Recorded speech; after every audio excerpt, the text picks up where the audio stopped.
I guess we're doing van life in Europe. We are in Europe, traveling around for 30 days, visiting some of the top destinations. Trying out budget van life instead of our Toyota and four-wheel camper. There is so much to see, and we definitely bit off more than we can chew. The views are amazing, and especially on some of the top drives in the world. But the weather is also challenging us.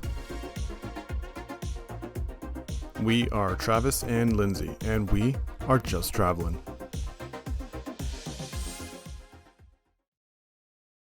We usually travel with a Toyota Tacoma and a four-wheel camper. We left that in Mexico because we had to travel to Europe for a couple of reasons.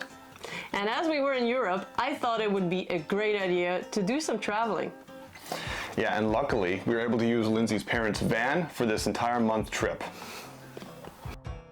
Our journey begins on the Belgian coast, in the city of Ostend, where we are quickly getting our van prepared for a month-long tour around Europe. No fancy builds, no platforms or modified interior, except for the seats. They gotta go.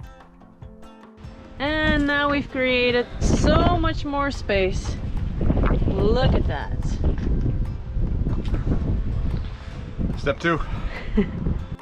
This air mattress will be inflated and deflated daily. To save some space. Yeah. Still need to find a spot for the table as well. Our first time trying to pack a vehicle after living in our truck camper for quite a long time. Bit of a budget van. Not Budget really. van. Don't tell my parents that.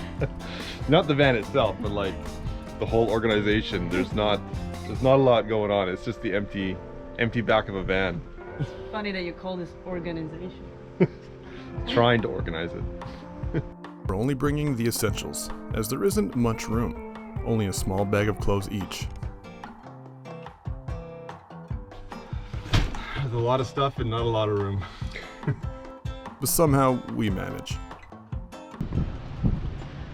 Well, that's it. We're ready to go. Last bit of kit is in there. We got everything we need, bed, fridge, everything. We're using this really cool new device that we got from Lindsay's parents called the Bluetti. It's a little battery pack that's going to power everything we have, including laptops, the fridge, our phones. We're going to see how that works for the whole month. Let's hit the road now though. Let's go.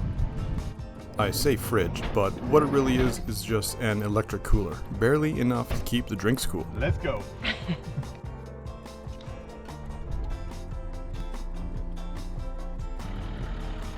Before we know it, with only minimal supplies, we're off on our grand adventure. No idea what to expect, especially me, as this was my first time in Europe. Our aim for the next few days was the country of Luxembourg, but there will be lots to see before we get there. Not really knowing where I was getting myself into, because there was no air conditioning in the car, that broke, and I was the only driver. Travis does not have his international driver's license. Yeah, unfortunately, yeah. So I think we might have underestimated a little bit what that meant for this trip. It's a lot of kilometers and she can only drive. So our trip through Europe that we're doing right now might be a little more interesting than we bargained for. There's been some interesting phenomenon going around in northern Italy, like massive forest fires. There's also massive hail.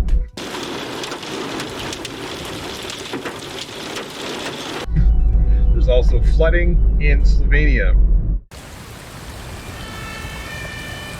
And crazy snowstorms in Germany and in Switzerland.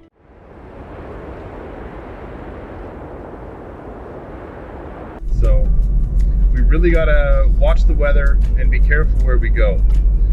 This is gonna be really interesting. We're gonna have a lot of fun, but we gotta be careful too. So let's get to it.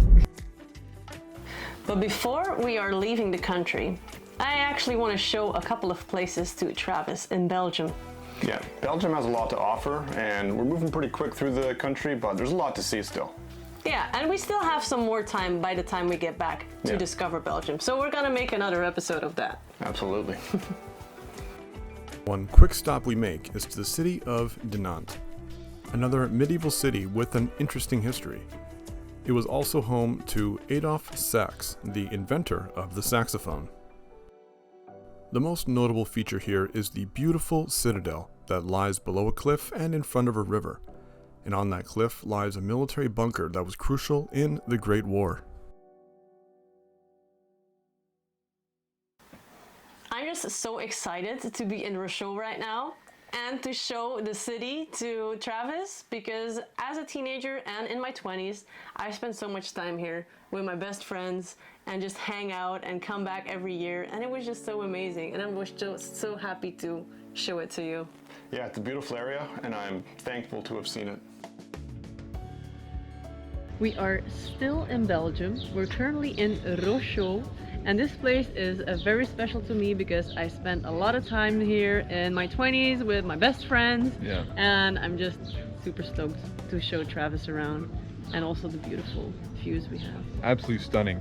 Loving the drives through the little mountain passes here in southern Belgium. Stunning. So cool.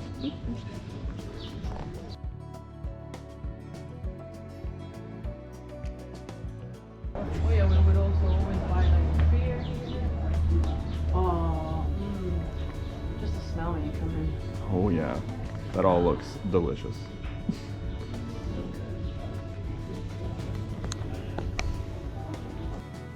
Clearly proud of their local beer, it is displayed everywhere. As well as the sausage, which I was told by Lindsay is some of the best in the world. So, obviously, we had to get some.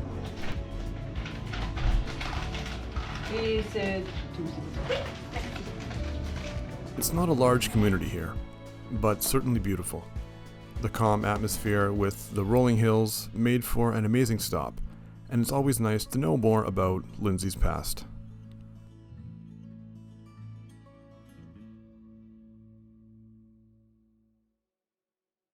We're at our first stop in Luxembourg, finally in this wonderful country, visiting the town of Esch-sur-Sur with a castle on the top, small little place with a river around it, super beautiful. This is what Luxembourg is all about. Yeah, Luxembourg and its castles. It is really beautiful. Yeah. Our first stop in Luxembourg. Yeah. And it's a really epic one. We're in Esch-sur-Sur. Yeah. And it's gorgeous. Check this out. Castle. This is really all there is. That's the whole town. Cities in Europe are old, very old. Most have existed since the Middle Ages. This one is no different, and the rulers of the area would live in this well-defended castle on the hill up until the 19th century. It doesn't take long to explore the small areas of Europe, but just to know how much history can exist on one spot is staggering to me, and my first visit in Europe.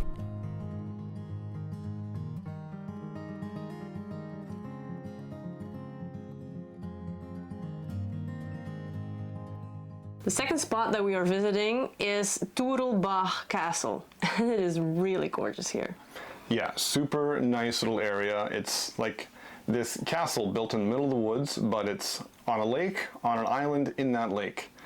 We had to come and visit. We had to get the shots. We tried to get the shots, but something happened. This isn't an old building, but actually a recent one, more or less just created for the aesthetic, as no one lives here, and I'm not sure anyone ever did. The Toerlbach Manor was built in the 1970s and is taken care of by the government, a beautiful place that gave us a hard lesson. So we were taking some nice footage of this really awesome castle, and the drone got stuck in the tree. Drone stuck in the tree. I hope we can find it. I hope we can get to it. I don't want to be buying a new drone. Okay. There's like a map where the blue dot, the drone is the blue arrow. So it should be a little further. So we're close.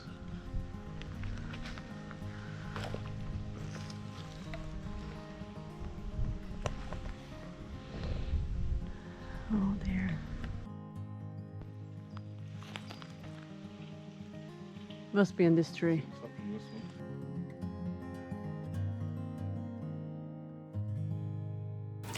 I see Travis climbing this tree, but at the same time, I also see him falling off of it because it was like 30 meters high and it was really, really dangerous. So I was just begging him, please do not climb this tree.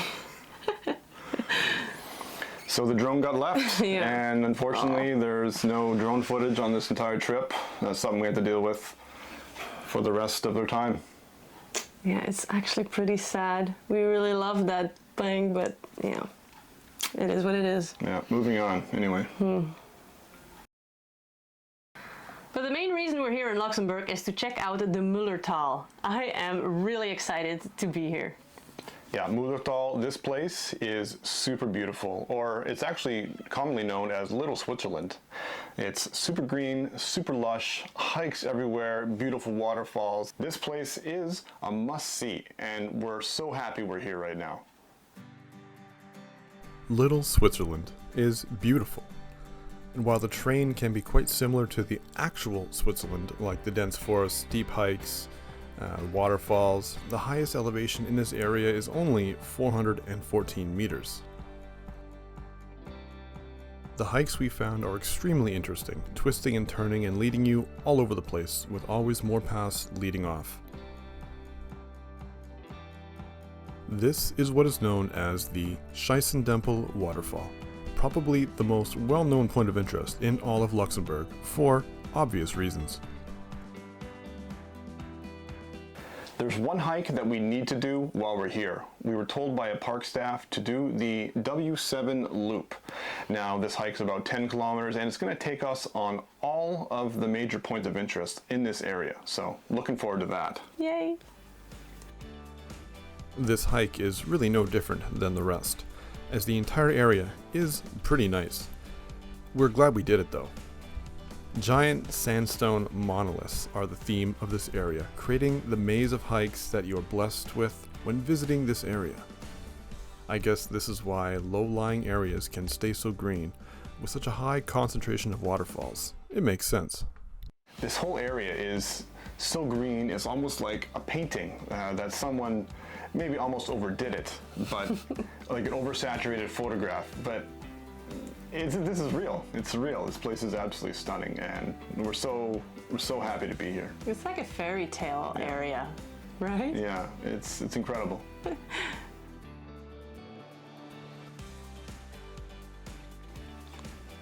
Hello.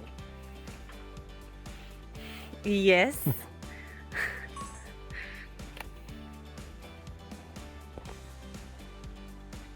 2 nights and over a day of hiking around this area, and we think we saw all of the major points of interest.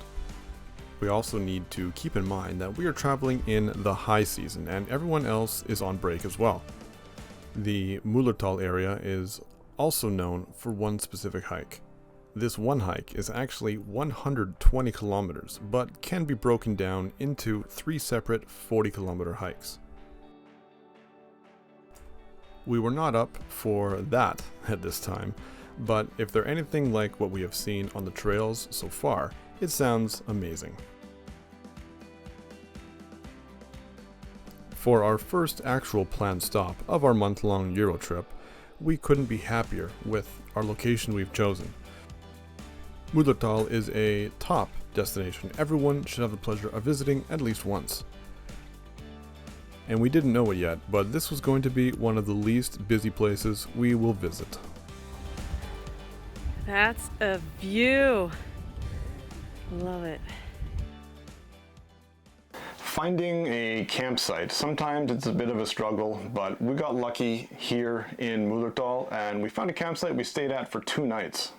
There are actually a lot of campsites around though. But we're trying to travel with a small budget. Yeah. So we have to do it with less, and that's actually what we're used to anyway. But the difference this time is that we do not have our camper, so it is a little bit more basic now. And without a camper, that also means we don't have a bathroom in our budget build van. So we're pretty much stuck to public toilets or gas stations for using our bathroom.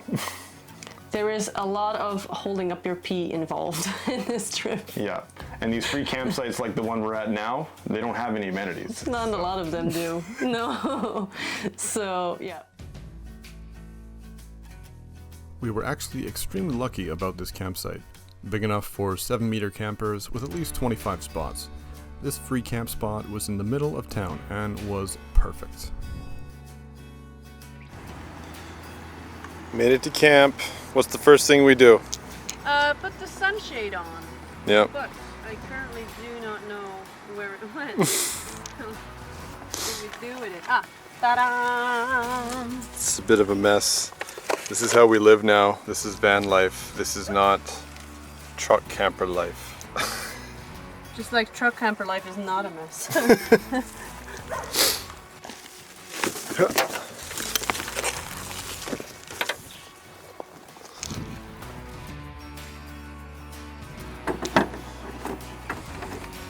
I believe in you. Got them. Oh, it's time to relax. Bam.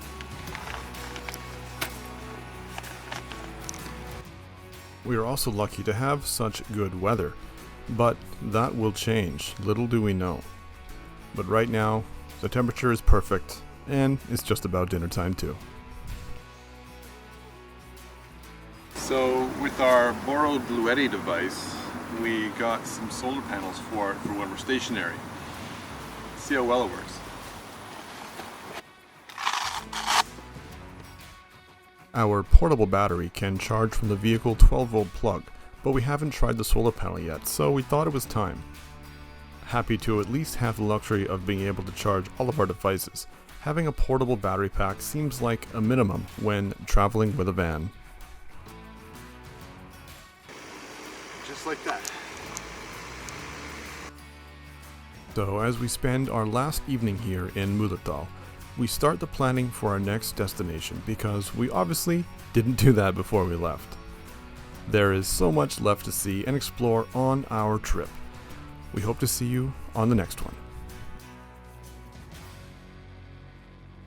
On the road for about 6 days so far, and we're super happy with what we've seen and what we've done. But most challenging in Luxembourg was the language. Like one moment we were speaking French, the other moment we were speaking German, and then there was a lot of Luxembourgish going on that I do not understand anything from. Yeah, very interesting how different areas of the country speak different languages, and you don't really know what to say. No. But now I am actually super excited to get to Germany. Yeah. Next up, Germany and the Black Forest. Yay!